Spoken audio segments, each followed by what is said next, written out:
아침에 전해드린 삼성의 GPU 내재화 전자 기억하시죠? 이 내용이 오늘 증시를 뜨겁게 달궜습니다. 안녕하세요. 오늘 정규장 마감 브리핑을 시작하겠습니다. 삼성의 GPU 독립선언부터 자세히 풀어보겠습니다. 2027년에 엑시노스 칩에 자체 개발 GPU를 넣겠다. 이 계획이 왜 그렇게까지 중요한 뉴스였을까요? 그게 결정적인 차이가 있습니다. GPU, 즉 그래픽 처리 장치가 예전에는 그냥 보조 역할이었는데요. 네. 이름 그대로 그래픽 처리. 그렇죠. 그런데 AI 시대에 들어서면서 이게 연산을 책임지는 말 그대로 두뇌가 된 겁니다. 근데 지금까지 써왔던 범용 GPU는 기성복 같아서 삼성의 갤럭시 같은 기기에 100% 딱 맞진 않았어요. 아, 기성복과 맞춤 정장의 차이, 그런 거군요. 바로 그겁니다. 자체 개발 GPU는 삼성의 소프트웨어에 완벽하게 맞춰진 맞춤 정장인 셈이죠. 전력 소모는 줄이면서 연산 능력은 최대한 끌어올릴 수 있고요. 이게 단순히 스마트폰 성능 향상 그 이상의 의미가 있다는 말씀이시죠? 그렇습니다. 이건 앞으로 삼성이 만들 자율주행차, 스마트 글래스, 심지어 휴머노이드 로봇까지 이 모든 AI 기기 생태계에 심장을 직접 만들겠다는 선언이나 마찬가지입니다. 그 선언에 시장이 곧바로 답을 했군요. 삼성 발표 하나에 여러 기업들이 갑자기 주목받기 시작했습니다.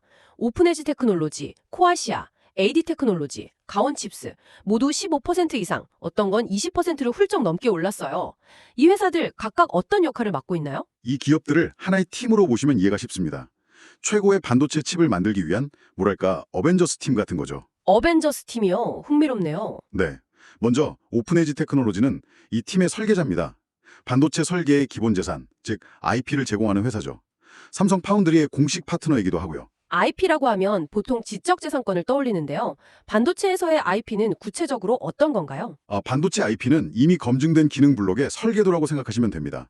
예를 들어서 오픈에지 테크놀로지는 칩 내부에서 데이터가 오가는 초고속도로, 메모리 인터페이스 설계도 같은 걸 제공해요. 아, 설계도. 네. 그리고 AI 연산의 핵심인 NPU 설계도도 제공하죠.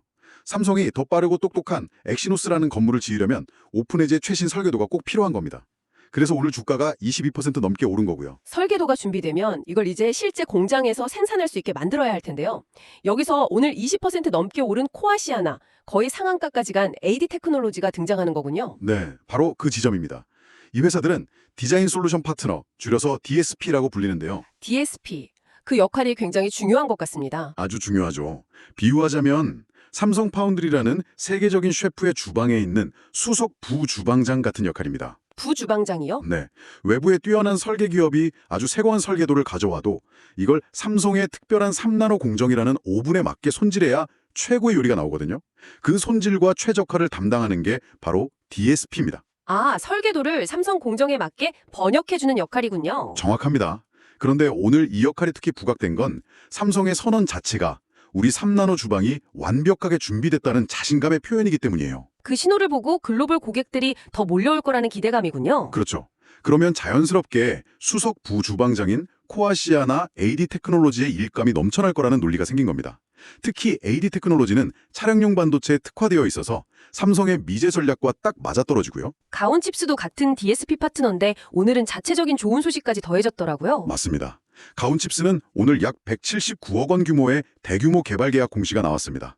이게 작년 매출의 18%가 넘는 상당한 규모거든요. 아, 시장의 관심이 뜨거울 때 그런 소식이 나오니 시너지가 컸겠네요. 네, 강력한 시너지를 낼 수밖에 없었죠.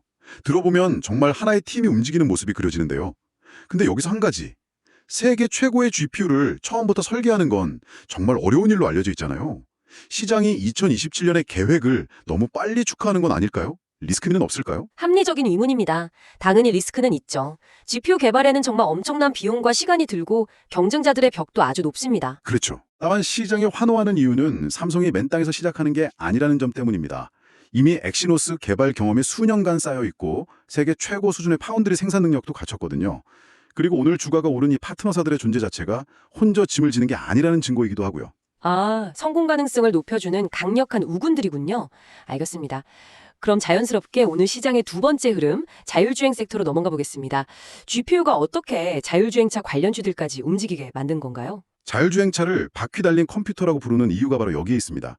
자율주행차는 주변 환경 데이터를 수십 개 센서로 실시간으로 빨아들이는데요. 네, 엄청난 양의 정보가 들어오겠죠? 바로 그 방대한 정보를 아주 짧은 순간에 처리하고 판단해서 차를 움직여야 하는데 그 역할을 바로 고성능 GPU가 합니다. 사실상 자율주행 기술의 성패를 가르는 핵심 두뇌인 셈이죠. 아, 삼성의 GPU 발전이 곧 우리나라 자율주행 기술의 발전 토대가 된다. 이렇게 시장이 본 거군요. 정확합니다. 거기에 이틀 전 현대차 정의선 회장이 소프트웨어 계열사인 포티투닷을 방문해서 개발 속도를 높여달라고 주문했다는 소식까지 더해진 거죠. 한국을 대표하는 두 거대 기업, 삼성과 현대차가 동시에 미래차 기술의 속도를 내고 있다는 신호였네요. 맞습니다. 한쪽에선 최강의 두뇌를 만들고 다른 한쪽에선 그 두뇌를 탑재할 몸체를 만드는 형국이니까요. 이게 아주 강력한 시너지를 냈습니다. 그런 배경에서 라닉스가 상한가를 갖고 모트렉스도 15% 넘게 상승했습니다. 이 두 회사는 자율주행차의 어떤 부분을 담당하나요? 라넥스는 자율주행 시대의 소통을 담당하는 기업입니다. 핵심 기술이 V2X 통신인데요. V2X요? 네, Vehicle to Everything, 즉 자동차가 주변의 모든 것과 소통하는 기술입니다. 다른 차는 물론이고 신호등, 도로 위 위험 요소와도 실시간으로 정보를 주고받는 거죠. 아, 단순히 앞만 잘 보는 게 아니라 주변과 대화하는 차를 만드는 기술이군요. 바로 그겁니다. 라닉스의 진짜 경쟁력은 이 V2X 통신에 필요한 반도체 칩부터 소프트웨어, 단말기까지 모든 걸 자체적으로 개발해서 공급할 수 있는 세계적으로도 거의 유일한 기업이라는 점입니다. 종합 솔루션이 가능하다는 거네요. 그렇죠. 그 기술력이 오늘 제대로 평가받은 겁니다. 라닉스가 차와 세상의 소통을 담당한다면 모트렉스는 좀 달라 보이는데요. 네. 모트렉스는 차와 사람의 소통을 담당합니다. 차량용 인포테인먼트, IVI 분야의 전통적인 강자죠. 운전석 앞에 정보 띄워주는 HUD 같은 거요? 맞습니다. HUD나 첨단 운전자 보조 시스템 같은 기술을 개발하죠. 이미 현대차의 자율주행 합작사인 모셔널의 로보택시의 핵심 부품을 납품한 실적도 있고요. 아, 그렇군요. 앞으로 현대차가 추진하는 PBB, 그러니까 목적 기반 모빌리티 사업이 본격화되면 모트렉스의 역할은 더 커질 것으로 기대되고 있습니다. 정리해보면 삼성의 두뇌를 중심으로 라닉스가 외부와 모트렉스가 내부와 소통하는 그림이네요. 네. 하나의 거대한 퍼즐이 맞춰져가는 과정으로 볼 수 있습니다. 알겠습니다. 이렇게 기술주들이 시장을 이끌었지만 그 와중에도 개별적인 이야기로 주목받은 바이오 기업들도 있었습니다. 현대약품과 온코닉 테라퓨틱스인데요. 짧게 짚어주시죠. 네. 이 두 기업은 시장의 큰 흐름과는 별개로 움직였습니다. 현대약품은 최근에 계속 좋은 임상 결과를 발표했거든요. 12월 초에 탈모 치료제 임상 3상 성공 소식이 있었고 며칠 전에는 당뇨병 신약 후보 물질의 임상 결과가 국제 학술지에 실렸습니다. 아, 호재가 누적된 효과군요. 네. 특히 이 당뇨 신약은 퍼스트 인 클래스, 세계 최초 작용 기전이라는 점에서 주목받고 있습니다. 온코닉 테라퓨틱스는 어떤가요? 온코닉 테라퓨틱스는 현재와 미래 두 가지 모멘텀이 다 있었습니다. 현재는 위식도 역류 질환 신약 자큐보 판매가 아주 잘 되고 있고요. 미래 측면에선 차세대 항암 신약 네수파립을 개발하고 있는데 JP모건 헬스케어 컨퍼런스에 2년 연속 추천받을 정도로 기술력을 인정받고 있습니다. 알겠습니다. 오늘은 삼성의 GPU 내재화라는 하나의 큰 사건이 반도체 생태계를 넘어 자율주행 섹터까지 어떻게 연쇄 반응을 일으켰는지 그 보이지 않는 연결고리들을 추적해 봤습니다. 청취해 주셔서 감사합니다.